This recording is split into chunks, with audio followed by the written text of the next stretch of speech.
Situación. España se encuentra bajo el dominio de caudillos y mercenarios. Misión: tomar la ciudad de Valencia, establecer una base central de operaciones y dominar la costa española. Ejecución: liderar una fuerza de bien entrenados caballeros en el combate cuerpo a cuerpo, enfocándose en los principales centros de población. Administración: por su propia autoridad, mando y control. Rodrigo Díaz de Vivar, el Cid.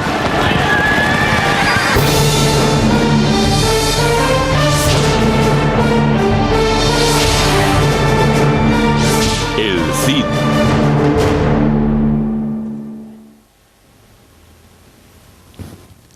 Bienvenidos. Soy el capitán Dale Dye. Fue uno de los más históricos personajes de la vieja Europa, mito y leyenda. Su verdadero nombre era Rodrigo Díaz de Vivar, pero pasó a la historia con el nombre de El Cid. Un guerrero sin igual que utilizó su espada para forjar tanto una leyenda como un reino. Hoy los poetas hablan del Cid como el primer caballero cristiano de la Reconquista, la guerra para recuperar España de los musulmanes. Pero los historiadores matizan la leyenda y hablan de un hombre dispuesto a luchar para cualquier señor, ya fuese cristiano o musulmán. ¿Fue el Cid un leal caballero cristiano o un mercenario? En cualquier caso, era a la vez temido y admirado. Era el Cid. En 1093, el Cid y su ejército privado de 4.000 soldados pasan la Navidad acampados ante las murallas de Valencia, en la costa este de España. El Cid reivindica su demanda de independencia al vasallaje al que nació sometido. Había montado su campamento en julio, y el sitio parecía no llegar a su fin. Arrasar las murallas o dejar que la gente muriese de hambre dentro de ellas. Este era el procedimiento habitual para los conquistadores de la España del siglo XI. Su ejército era demasiado pequeño para arrasar las murallas y entrar en la ciudad. Pero sí tenían movilidad y eran muy eficaces. Cortaron el suministro y arrasaron los campos de alrededor. Dentro de los muros la gente temblaba con los rumores de las atrocidades cometidas. Con suerte y tiempo, pronto sería señor y amo de Valencia. Fue un hombre de su época, un guerrero libre que podía llevarse bien con los musulmanes, pero también luchar contra ellos. Un hombre leal a su rey, pero que también podía tomar sus propias decisiones y embarcarse en acciones que no necesariamente aprobaba el rey. El Cid representa valores que en muchos casos coinciden con algunos de los más establecidos valores estadounidenses. La clase de valores que se forjaron en la frontera. Creo que esta es la razón por la que muchos estadounidenses consideran al Cid una figura histórica tan atractiva. Un hombre hecho a sí mismo gracias a su inteligencia, su perseverancia, su carisma personal y su destreza en el campo de batalla. La toma de la antigua ciudad española es un momento fundamental en la historia del Cid como guerrero y conquistador. Siglos después, será todavía celebrado como el gran héroe español, en gran parte gracias a un poema épico titulado El Cantar del Mío Cid.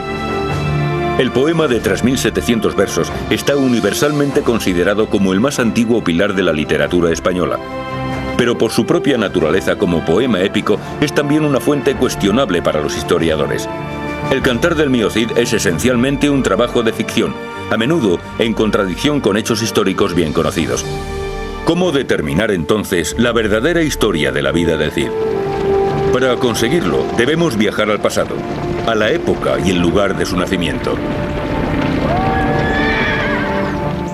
Sería extremadamente difícil encontrar en el mundo una tierra sobre la que se ha luchado y conquistado más que sobre esta. Fenicios, romanos, griegos, visigodos, musulmanes y cristianos lucharon para dominar España en una u otra época. Cuando el Cid cabalgó bajo este acueducto romano, este ya tenía más de 1000 años.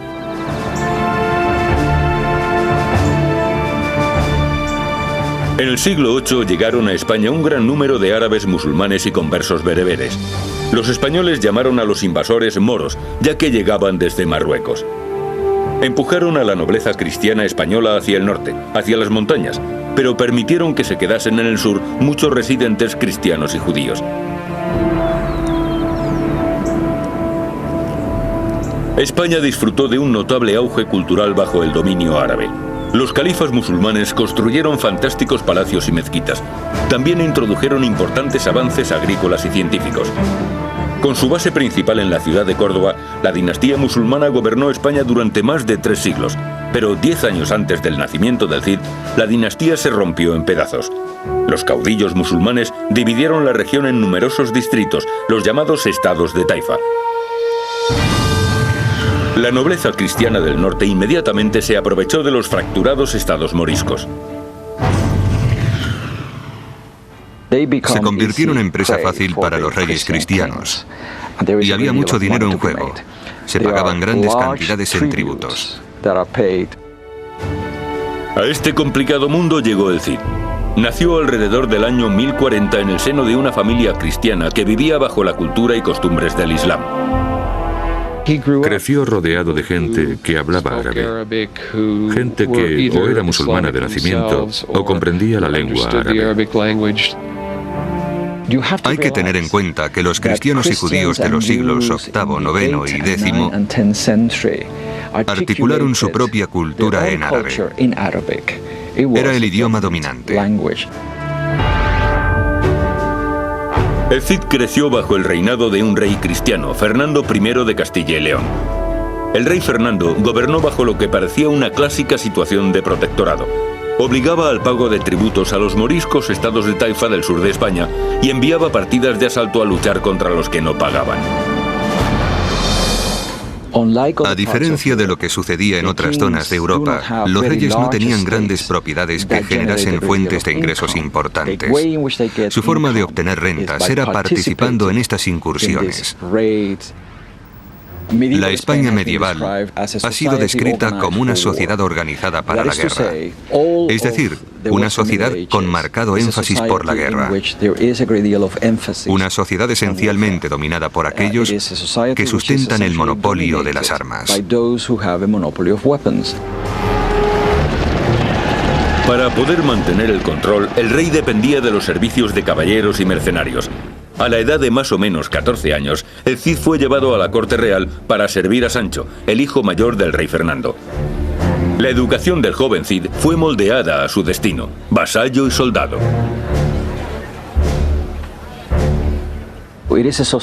Es una sociedad en la que existe una extraordinaria actitud combativa.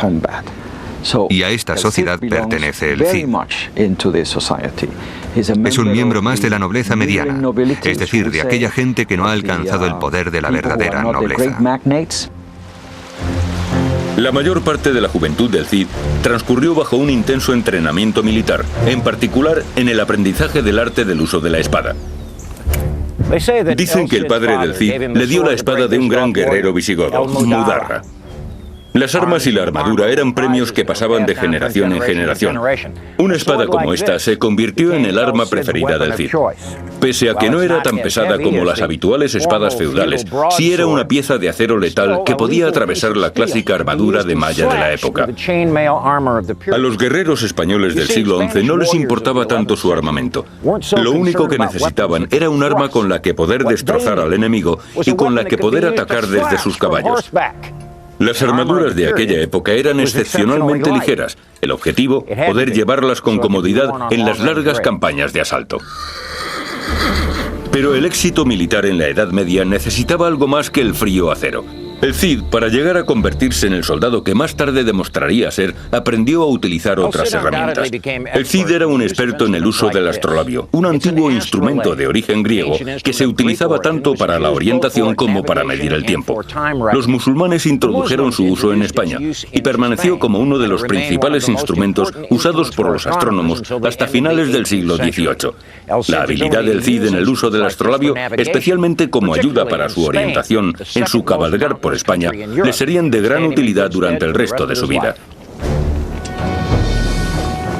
Gracias a su destreza, el Cid fue nombrado hombre de armas del príncipe Sancho en el ejército del rey Fernando. Juntos comenzaron a cabalgar en 1063, cuando el Cid tenía unos 23 años. Fue su primera batalla, y fue una batalla sangrienta entre el rey Fernando y su propio hermano, el rey de Aragón. En la España medieval, la sangre no era más gruesa que el agua o el dinero. Los dos hermanos reales luchaban por el control de los atributos de un emir musulmán llamado Al-Muqtadir, un hombre que sería determinante en el futuro del Cid. En esta batalla el Cid luchó con valentía para proteger las tierras del emir, distinguiéndose como un valeroso e intrépido guerrero. Al final de la batalla el ejército de Fernando se impuso y su hermano, el rey de Aragón, perdió la vida.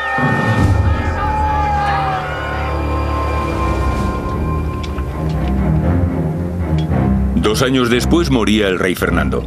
Dividió sus tierras y protectorados entre sus 3 hijos, incluyendo a Sancho. Para el Cid, ahora portador habitual y sargento de instrucción para el rey Sancho, las oportunidades eran ilimitadas, pero una nueva generación de guerras fraternales se divisaba en el horizonte.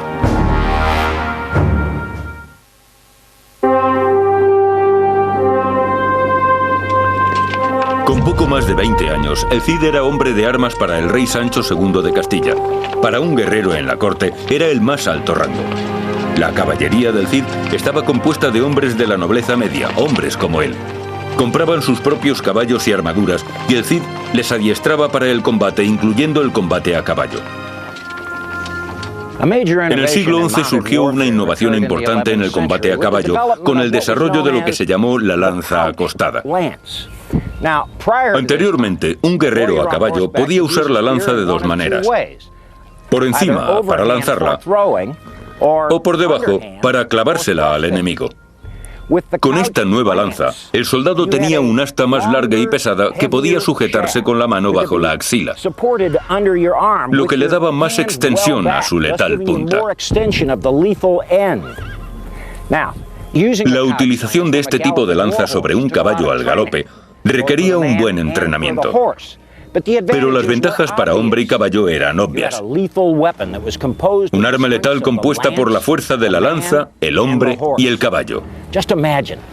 Imagine a cientos de soldados en el campo de batalla cargando con estas lanzas. Era el arma más letal que se había visto sobre los campos de batalla medievales. La caballería acompañaba al Cid a cobrar los tributos de los reinos de Taifa. Como recompensa a los soldados, se les entregaba una parte del botín obtenido en estas incursiones. Pronto el Cid tendría más razones por las que luchar. El rey Fernando había dejado Castilla en herencia a su hijo mayor Sancho, pero la mejor parte de esta tierra, León, fue entregada a su segundo hijo, Alfonso VI.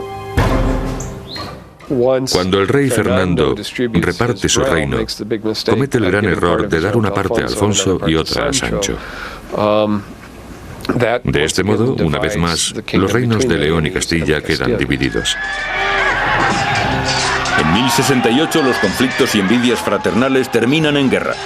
Durante los siguientes 4 años, Alfonso y Sancho se miden en varias ocasiones en el campo de batalla. El año decisivo fue 1072. En enero, Sancho toma León y envía a su hermano al exilio. Alfonso encuentra refugio en la ciudad morisca de Toledo, justo al otro lado de la frontera de la pequeña ciudad de Zamora. Pero pese a no ser una gran ciudad, Zamora era un enclave estratégico fundamental en el camino hacia León. 9 meses después comienzan a extenderse rumores de insurrección en Zamora. Temiéndose lo peor, Sancho y el Cid cabalgan hacia la ciudad. En el siglo XI un rey tenía que gobernar desde su caballo, no desde su trono. Se ha dicho del Cid que se distinguió por su valentía en todas las batallas en las que participó, pero en ninguna tanto como en Zamora. Según se contaba, luchó a la vez contra 15 caballeros, acabó con la vida de uno de ellos, desmontó a otro e hizo huir a los demás. Pero mientras el Cid lucha, Sancho pierde la vida. Los rumores de traición se extendieron con rapidez. La pregunta es, ¿quién fue responsable? Cuando Sancho murió en Zamora, posiblemente su hermano Alfonso estaba en Toledo. Había sido exiliado a Toledo.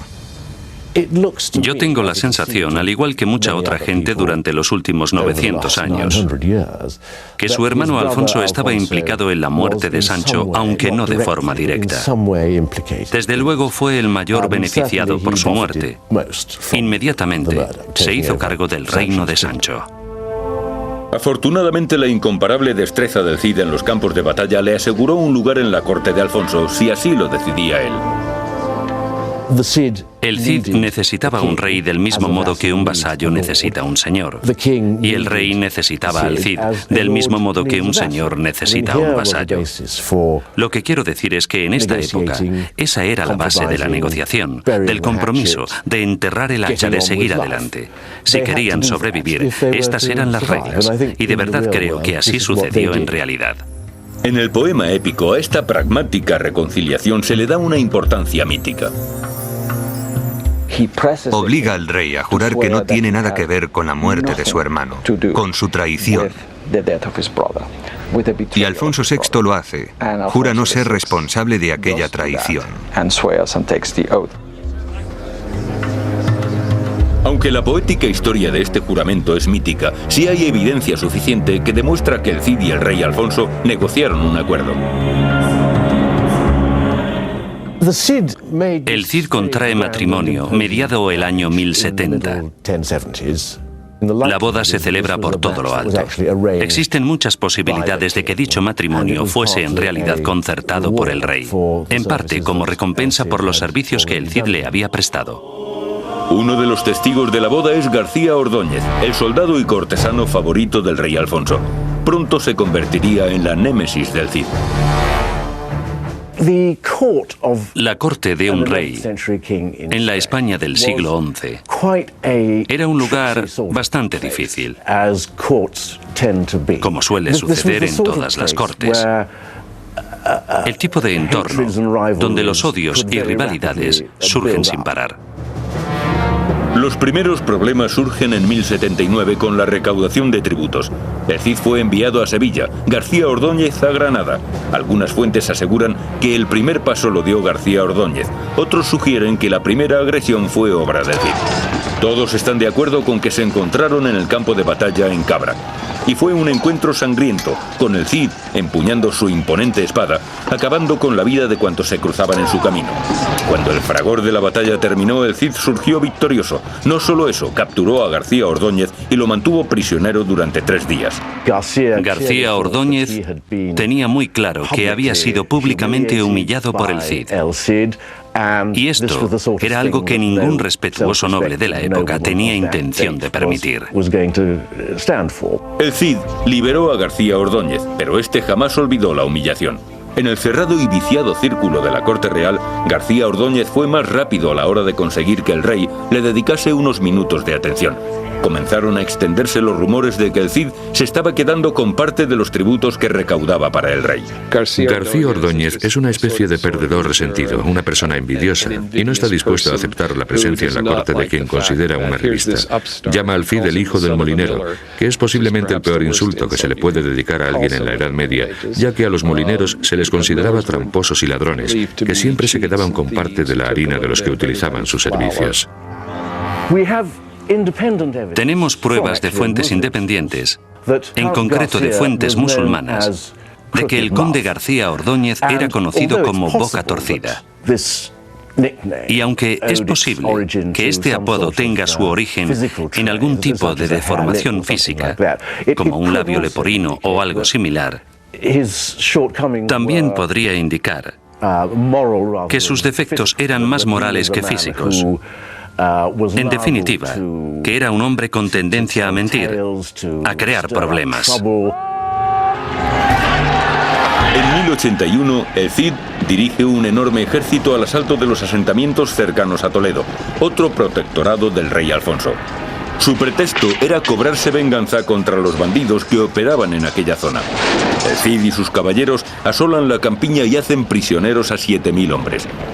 Un manifiesto alarde de poder. Para el rey Alfonso, la sospecha, alimentada por la insidiosa campaña de rumores de García Ordóñez contra el Cid, se convierte ya en paranoia. El rey teme que el Cid esté intentando usurpar su posición.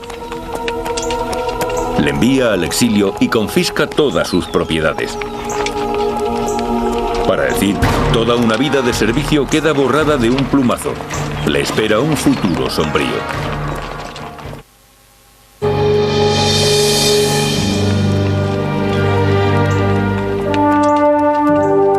Desterrado de su hogar, perdidas sus posesiones, el Cid comienza un viaje hacia el restablecimiento de su reputación. Es cierto que fue un golpe importante, pero tal vez no tan importante como hoy en día podamos pensar. La experiencia del exilio era en realidad bastante habitual para los nobles de la época. Y siempre existía la esperanza de que el exilio acabase pronto y que las tierras se pudieran recuperar. El Cid se acercó a los caudillos vecinos. La competencia era feroz y sabía que su espada tendría buena demanda. También sabía que las recompensas podían ser generosas. El Cid era un soldado de principio a fin, un excelente soldado.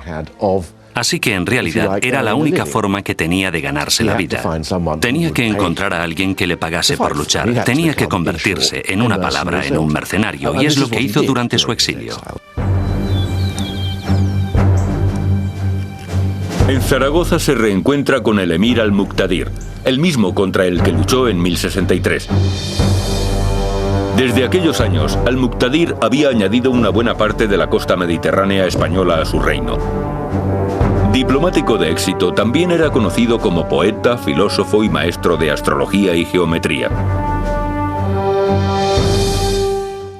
El Cid fue a la corte del emir musulmán de Zaragoza y solo pidió una cosa: contratadme. Y así fue. Y el emir jamás se arrepintió, porque el Cid le sirvió extremadamente bien. Además, el Cid ganó mucho dinero trabajando a su servicio.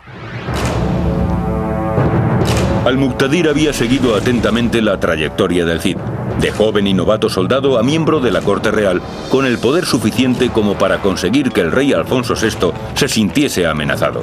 Le contrató en un abrir y cerrar de ojos, y se dice que el propio Al-Muqtadir le dio el apodo del Cid. El nombre es en realidad de origen árabe. Alguien que en cierto sentido no solo tiene amigos musulmanes, sino que los respeta y que muestra respeto por la cultura musulmana. Algo que no era poco habitual para cualquiera que se relacionase con este mundo, en una época en la que la cultura musulmana estaba profundamente enraizada en España. Pero Al-Muqtadir murió solo un año después de contratar al Cid, y dividió su reino entre sus herederos varones. Uno de sus hijos recibió tierras al este y al sur. Otro de sus hijos recibió la ciudad de Zaragoza. El Cid se quedó en Zaragoza al servicio de su nuevo emir. En realidad, no sabemos cuál era la situación del Cid en la corte del emir. Si su relación era cordial, si cenaban o bromeaban juntos, o si el Cid era tratado como un subordinado o como una especie de técnico militar. Sencillamente, no lo sabemos. La rivalidad entre los dos hermanos musulmanes fue en aumento. Para el Cid, esto era una reproducción exacta de lo que ya había vivido, las guerras entre Sancho y Alfonso. Y había aprendido de estas experiencias. En Zaragoza, y mientras reforzaba las defensas de su periferia, se concentró en adiestrar a sus tropas hasta convertirlas en una eficaz fuerza guerrera. Uno de los lugares que eligió fortificar fue el viejo castillo de Almenar. Después de siglos de batallas, el paisaje español estaba poblado de ruinas. Según ciertas estimaciones, había una fortificación de un tipo u otro aproximadamente cada 17 kilómetros cuadrados. En una tierra asolada por bandidos, autorizados por el Estado o disidentes, era importante tener un refugio que también garantizara la seguridad de las comunicaciones y las líneas de suministro. La batalla entre los dos hermanos árabes comenzó en el verano de 1082. Bajo el sitio de Almenar, el Cid se enfrentó a un ejército de mercenarios, formados precipitadamente. Pese a que se enfrentaba a una fuerza muy superior en número, la aleatoria alianza no fue rival para sus tropas excelentemente adiestradas. Sus hombres capturaron a un gran número de enemigos y tomaron rehenes, entre los que se encontraba el conde Barcelona y un buen número de sus caballeros. Razonablemente, creo que podemos asumir que el Cid era un buen comandante, un comandante exitoso, principalmente por el trabajo que desarrollaba antes de entrar en combate. Creo que también podemos asumir, con solo observar su registro de victorias, que sus hombres tenían un entrenamiento excelente. Y también estoy seguro de que el Cid era muy consciente de la importancia de la vieja máxima militar de que el tiempo utilizado en reconocimiento del terreno nunca es tiempo perdido. Sus campañas fueron meticulosamente preparadas en relación al terreno y características específicas naturales donde se iban a desarrollar. De forma significativa, los servicios del Cid para el emir musulmán de Zaragoza quedan omitidos del Cantar del mío Cid, el épico poema cristiano que narra su vida. Este episodio ha sido completamente obviado. En el poema jamás se habla del Cid en sus batallas al servicio de los emires musulmanes, pero sí de sus campañas contra ellos. Mientras el Cid permaneció en el exilio luchando para los musulmanes, los problemas del rey Alfonso iban en aumento. Los habitantes de Toledo, su protectorado, clamaban por un nuevo liderazgo. Alfonso había dependido desde hacía mucho tiempo de la recaudación de tributos de la ciudad. Temiendo la insurrección, en otoño de 1084 sitió Toledo. El invierno fue brutal y la ciudad de Toledo resistió con valor. Pero el ejército de Alfonso esperó.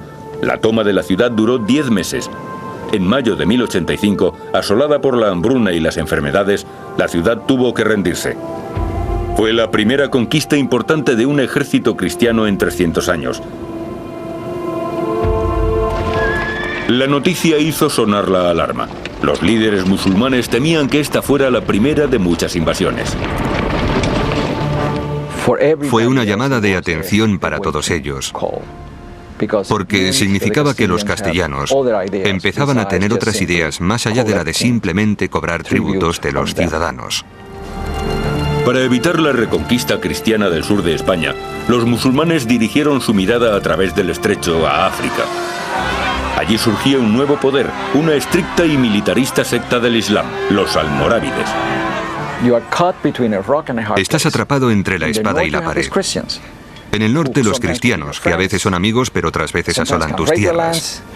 Esta es la espada y está en el norte, a punto de caer sobre tu cabeza.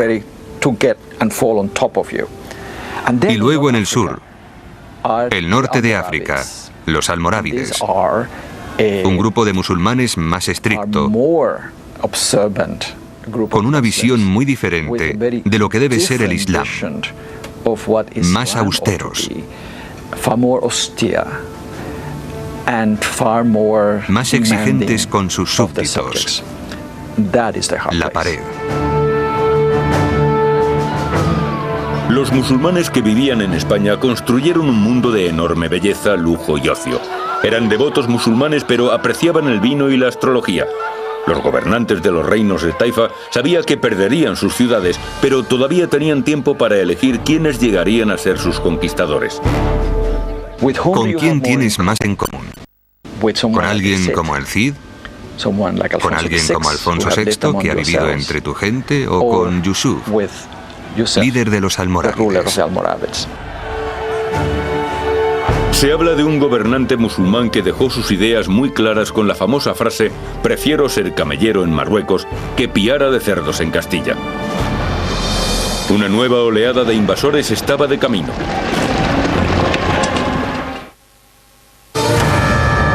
El Cid pasó 5 años al servicio de los emires musulmanes de Zaragoza. Con cada victoria, su reputación se restauraba, sus cofres se llenaban, la lealtad de sus soldados se hacía más fuerte. Pero su antiguo jefe, el rey Alfonso VI de Castilla, también acumulaba victorias y amasaba fortuna. En un intento por extender su ámbito de influencia y recoger mayores tributos, Alfonso decidió dirigir su ejército contra la ciudad de Zaragoza, y decidió hacerlo en persona. Allí se hubiese encontrado cara a cara con su antiguo súbdito y caballero de confianza, con el Cid. El destino lo evitó. Antes de que Alfonso pudiera llegar a Zaragoza, los reyes moriscos decidieron jugársela a una carta. Apelaron a sus correligionarios musulmanes de Marruecos, los almorávides. La descripción que se les pueda dar es la de una secta fundamentalista dentro del Islam, concentrados en mantener la ley islámica y sus tradiciones de la forma más severa. Cuando los almorávides miraban hacia España, tenían sus reservas. No les gustaba lo que veían. Gobernantes musulmanes obligados a pagar tributos a líderes cristianos, a su vez forzados para poder recaudar dichos tributos, a imponer impuestos no sancionados por las leyes y autoridad del Corán.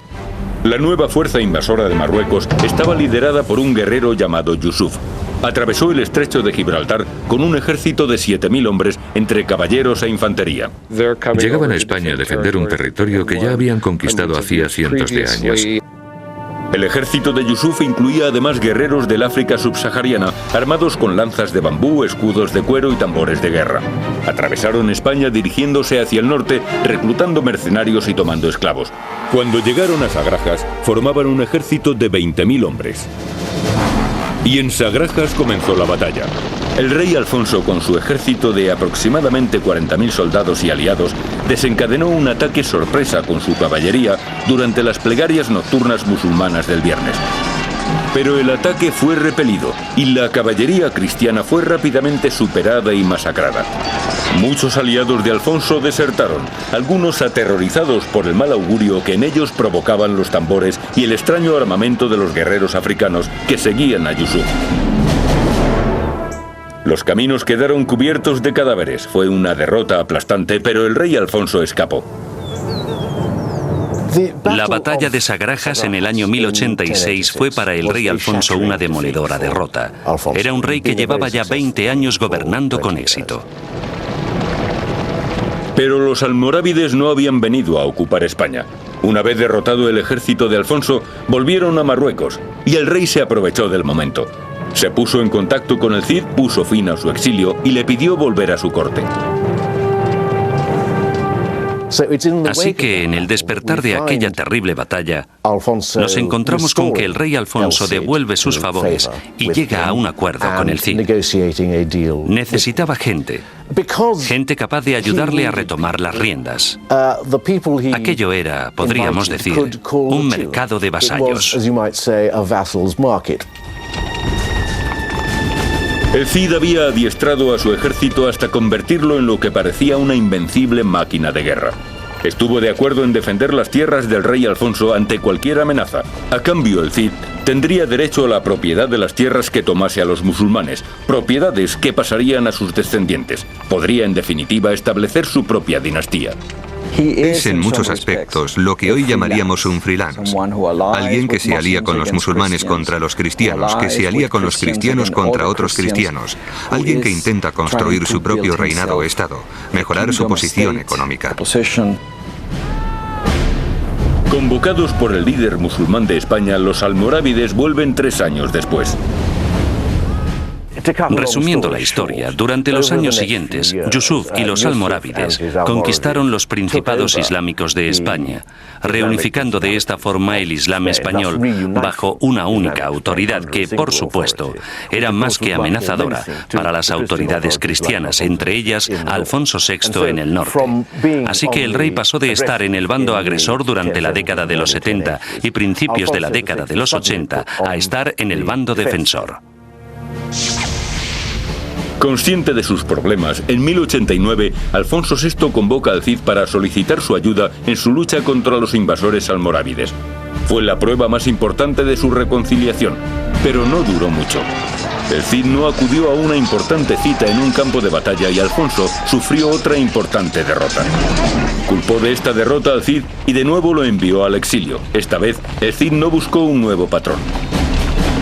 Condujo a sus hombres bien armados y a caballo hacia el norte, por la costa mediterránea, recaudando tributos para su propio cofre de guerra. Los gobernantes de las ciudades más importantes, tanto cristianos como musulmanes, se unieron para enfrentarse al advenedizo guerrero. Gracias a una información de su viejo amigo el emir de Zaragoza, el Cid pudo retirarse a las montañas cercanas a Tébar, al norte de Valencia. Allí, en lo alto de la montaña, formó una posición defensiva bien fortificada. La persecución del Cid estaba liderada por el conde de Barcelona, que acampó bajo la fortificación en tierra llana. Durante la noche, envió a un grupo de soldados a lo alto de la montaña. Muy pronto la posición del Cid estaba rodeada. Al amanecer, los dos ejércitos se encontraron. En esta ocasión, el conde de Barcelona contaba con el factor sorpresa, y en un principio las cosas iban como él quería. El Cid estaba herido, había perdido su montura, pero una vez más, la suerte estuvo de su lado. En una repetición virtual de la batalla de Almenar, el Cid acabó dirigiendo a sus hombres a la victoria. El conde de Barcelona fue capturado junto a sus mejores hombres. Su precipitado ataque les costó caro en vidas y en recompensas.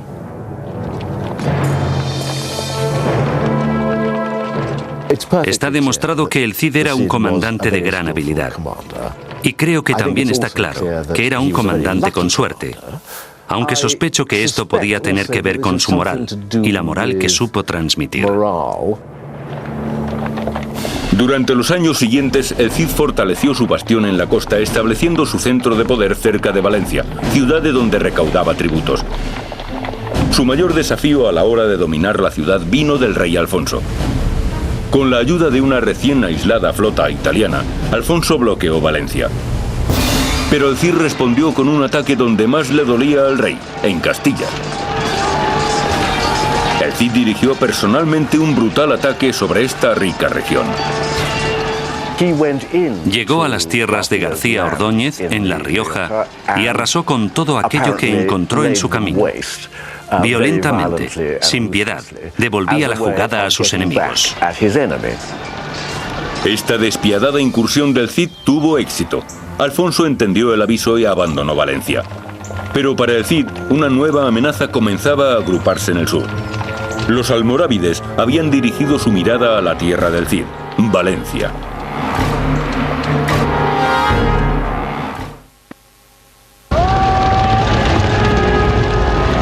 En 1092, los almorávides marchaban hacia Valencia. Fueron reunidos por un juez musulmán que lideraba un intento de toma de la ciudad.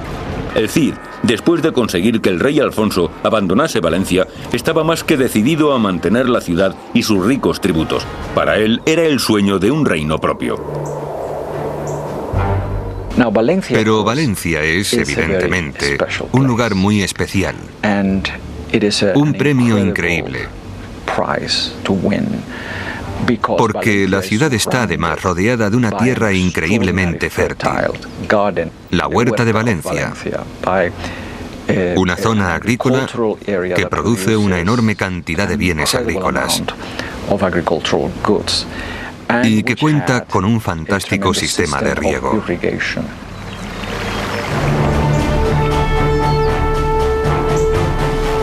El Cid lideró constantes asaltos a los asentamientos existentes en las afueras de la ciudad, pero permitió a los residentes que se rendían mantener sus casas y campos. Y como es evidente que un ejército pelea también con el estómago, el Cid sabía muy bien que necesitaría las granjas para alimentar a sus tropas durante un posible asalto de larga duración. En julio, tenía ya la ciudad totalmente bloqueada. Hoy en día, las puertas de la amurallada ciudad de Valencia se encuentran en pleno centro de la ciudad y el océano a varios kilómetros. En los días del Cid, el océano estaba tan solo a 10 manzanas en aquella dirección. Para el Cid, Valencia era, no cabe duda, un premio muy importante. Y podría haber sido, aunque esto sean solo especulaciones, el germen y el principio de una especie de Estado independiente en sus manos. En mayo de 1094, antes de que el ejército almorávide pudiese llegar a las puertas de la ciudad, el juez musulmán que lideraba la toma de la ciudad se rindió al Cid. Después de 10 meses, el sitio de Valencia había llegado a su fin, pero muy pronto el Cid se encontraría de nuevo en problemas. Acababa de hacer prisionero al juez musulmán cuando los almorávides llegaron a la ciudad. Inmediatamente pidió refuerzos a sus aliados, pero estos no llegaron. Tendría que enfrentarse a los invasores sin apoyo alguno. Los almorávides acamparon en la planicie de Cuarte, superando en número de efectivos al ejército del Cid. Durante 10 días y 10 noches utilizaron técnicas de guerra psicológica. Rodeando las murallas de la ciudad, llenaron el aire de aullidos y del ensordecedor redoblar de sus tambores de guerra. Había comenzado un segundo intento de sitio. Los almorávides comenzaron la operación de sitiado atacando las líneas de suministro de la ciudad. El discurrir del tiempo era de vital importancia, así que el Cid atacó inmediatamente. Inteligentemente diseñó un amago de ataque de caballería, haciendo salir a un grupo de caballeros por una de las 5 puertas de la ciudad. Cuando los almorávides atacaron a los caballeros del Cid, este envió a otra unidad por otra de las puertas de la ciudad con el objetivo de atacar la retaguardia de los invasores musulmanes. La sorpresa fue total, la maniobra brillante. En el corto espacio de un día, el Cid había derrotado al enemigo. Los muertos yacían por toda la ciudad. Las noticias de la victoria corrieron como el fuego. Era la primera vez que los almorávides habían sido derrotados. Y esta derrota de los almorávides tuvo una tremenda resonancia, y no solo en España. Para los cristianos de todo Occidente, el hecho de que estos musulmanes aterradores, desconocidos, que llegaban de África, pudiesen ser derrotados, era de verdad algo impresionante. Para el Cid era ya el momento de asegurar su reinado sobre la ciudad de Valencia. En un truculento acto de castigo ejecutó al juez musulmán quemándole vivo. Después, encarceló a la aristocracia de la ciudad y pidió astronómicas cifras como recompensa. Continuó con sus asaltos a los asentamientos cercanos a la ciudad.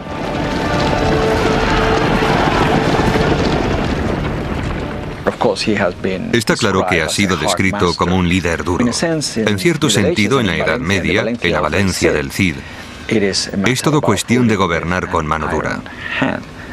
Pero al mismo tiempo, como bien supieron siempre los gobernantes de éxito, tenía la habilidad de ofrecer riquezas y presentes a todos los que le eran leales.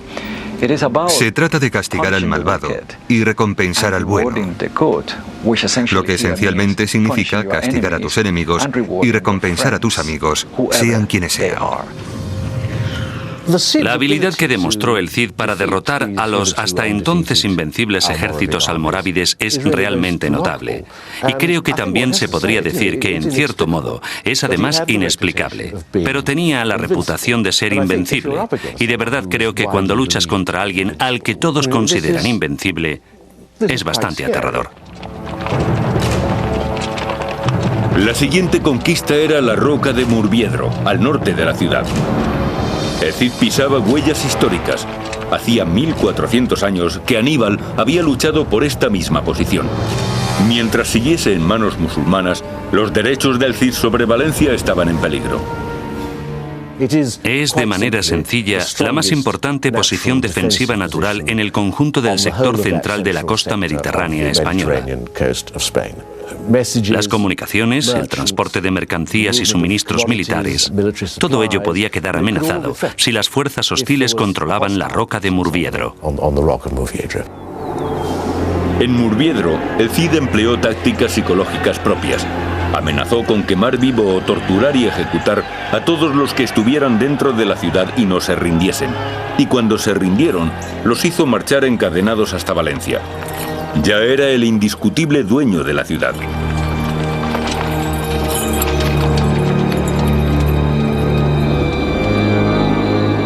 El Cid gobernó Valencia durante 5 años, pero sus esperanzas de establecer una dinastía fracasaron. Su hijo Diego murió en combate. Los detalles no han llegado a nuestros días, pero sí se conoce un hecho. Diego murió luchando para el rey Alfonso VI contra los almorávides. Cuando el Cid murió, no dejó sucesor. Valencia cayó poco después en manos almorávides. Yusuf vuelve a llamar a las puertas de la ciudad, y ésta no es capaz de defenderse sin el liderazgo del Cid. Quizá este fuese uno de sus errores como líder. No dejó a nadie que pudiese seguir sus pasos, que pudiese defender Valencia más allá de su muerte. Algunos ven en la muerte del Cid el fin de una era en la historia de España. No era alguien extraño, era alguien típico de aquella época. Alguien como el Cid podía crecer al servicio de un rey cristiano, ser enviado al exilio por ese mismo rey, pasar al servicio de un rey musulmán, volver más tarde al servicio del mismo rey cristiano y eventualmente terminar siendo su propio amo y señor, gobernante de su propio principado independiente. El gobierno del Cid en Valencia pudo ser corto, pero sus éxitos han demostrado ser inmortales. Todas las fuentes indican que el Cid murió pacíficamente en 1099. Un cronista francés escribió: en España, en la ciudad de Valencia, ha muerto el conde Cid. Esto ha sido una profunda pena para los cristianos y una alegría para sus enemigos paganos. Pero incluso sus enemigos mostraron su respeto por el Cid. Un escritor musulmán dijo: este hombre, azote de su época por su apetito de gloria, por la tenacidad y perseverancia de su carácter y por su heroica valentía, fue uno de los milagros de Dios. Una cosa sí había quedado demostrada: el Cid jamás fue derrotado en este mundo por un hombre. Soy el capitán Dale Dye. Gracias por seguir nuestro programa.